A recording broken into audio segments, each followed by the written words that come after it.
let's talk about the here and now aspect, especially with you, Marty. You're going to be working with these types of aircraft as we go on, but of course, the massive majority of your work is going to be with conventional types.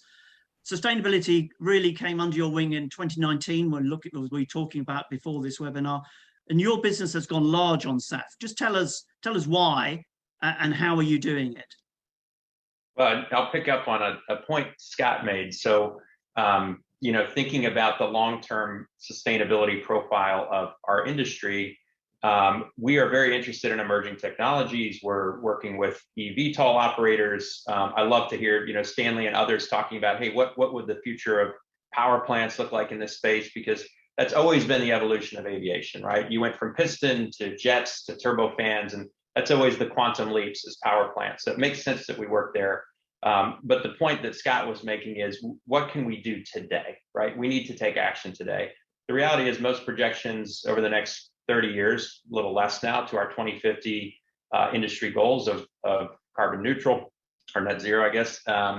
It's going to require innovation around the fuels, right? Because the aircraft, the energy density of fuel right now is still 10-to-1 off the most innovative battery technology. So the long haul operations, which burn most of the fuel, will continue to be off jet fuel. So Signature made a determination of sort of that path. And we wanted to see, as the #1 provider of fuel to general aviation globally, with a footprint that touches 70% of the world's business aviation jets on an annual basis, how could we contribute to sustainability today? And we see SAF as that immediate opportunity. Now, the supply demand is a bit of a challenge right now. Trying to compete with the airlines, it's good competition, but obviously general aviation is a little bit behind some of the airline offtake commitments. So we're working hard to advance our position there and make sure that we'll have the fuel available. When we look across the demand profile, we've had some great announced partnerships with Bombardier, who's on the call here. NetJets has been a very early adopter. We took our world's first ever 100% SAF FBO. We converted San Francisco International Airport 2 years ago to 100% sustainable aviation fuel. And now we have 17 locations, including the entire state of California, that have permanent SAF supply. So we're determined to make this available to our customers, because if it's not available, they can't buy it. From there, though, we've hit on this, and I've heard a couple of my co-panelists here, the idea of education. And then I actually saw a question from Chef Syed in the Q&A about the pricing of SAF, right? And there still is a disparity. So if I'm an operator that operates my aircraft for profit, spending more on the fuel that I put in is a challenge, right? Unless I can get my customers to be willing to pay that. So fleet operators and OEMs have been willing to invest and take a leadership position. The next opportunity is, how do we create some price parity between conventional SAF?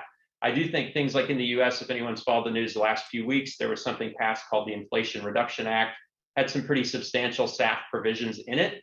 That will help drive down the cost of a blended gallon, probably only 10 or 15 cents. And you're still looking at, call it $1.25 to $1.50 per gallon price disparity. So it's not a huge price change, but what it does do is it increases the incentive for producers relative to competing products like renewable diesel. So that creates more parity in the production space. And I think that type of legislation and ultimately government support, subsidy, is going to be key to accelerating this adoption as well. So we're very much working with our partners to try to stay on the cutting edge there. I think the key is, it takes all of us. As big as Signature is, or Pratt, or Bombardier, or some of these others, none of us can do it ourselves. So I think the fact that we're all, getting on forums like this, talking about how we can collaborate to help our industry towards a more sustainable future is good for all of us.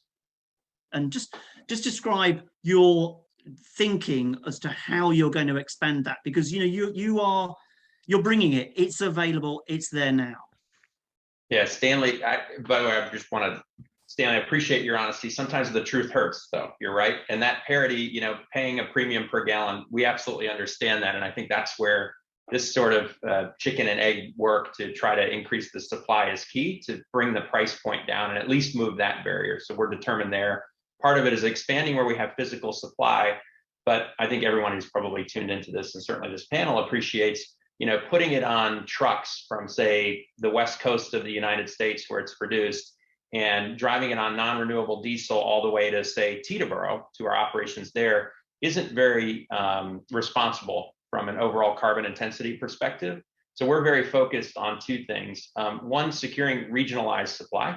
So making sure that we have production, say in the UK for Luton and our other London area airports, that we have it on the west coast of the US, but also the eastern US, also south central US, where we have concentration of operations. So it can be produced near to where it's consumed and reduce the overall carbon intensity.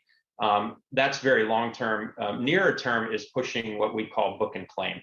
So that is, if we think SAF is confusing to people, book and claim has proven even more so, because you're saying, well, how did this gallon go onto an aircraft in California, but I get credit for it in New York City?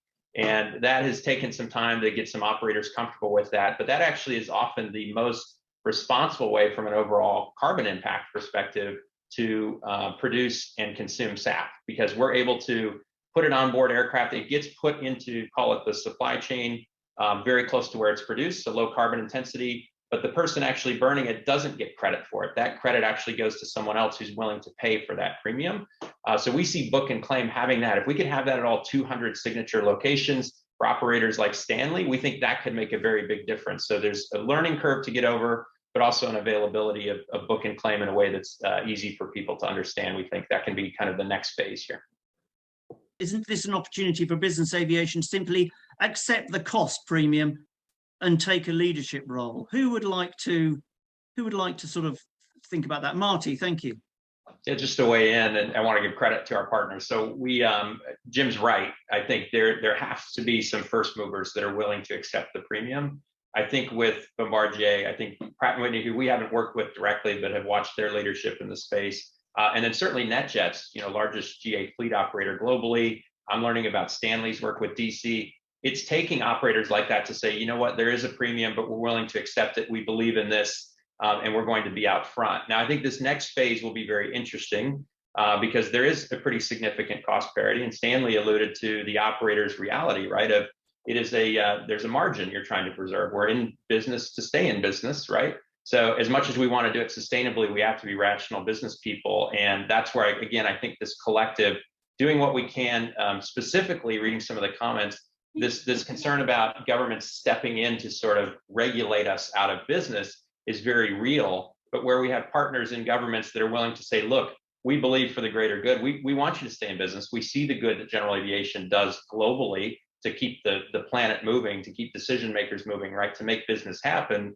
But we also want to help you do it more sustainably. Things like what we saw in the US with the Inflation Reduction Act that creates some more opportunity for producers of SAF to do it on parity with other competing products is certainly helpful to us. So I think the more we can determine to lead and have leadership like we see from this panel, where people are willing to put their money where their mouth is for now, it should improve the price parity. And eventually, I think to your point, Mark, SAF just becomes the way we operate, moving towards carbon neutrality. Most of Signature's carbon footprint doesn't come from SAF, scope 1 and 2, because we don't consume it, right? We sell it to our customers. So most is our facilities. What can we do with our energy efficiency products or projects, both in construction and remediation?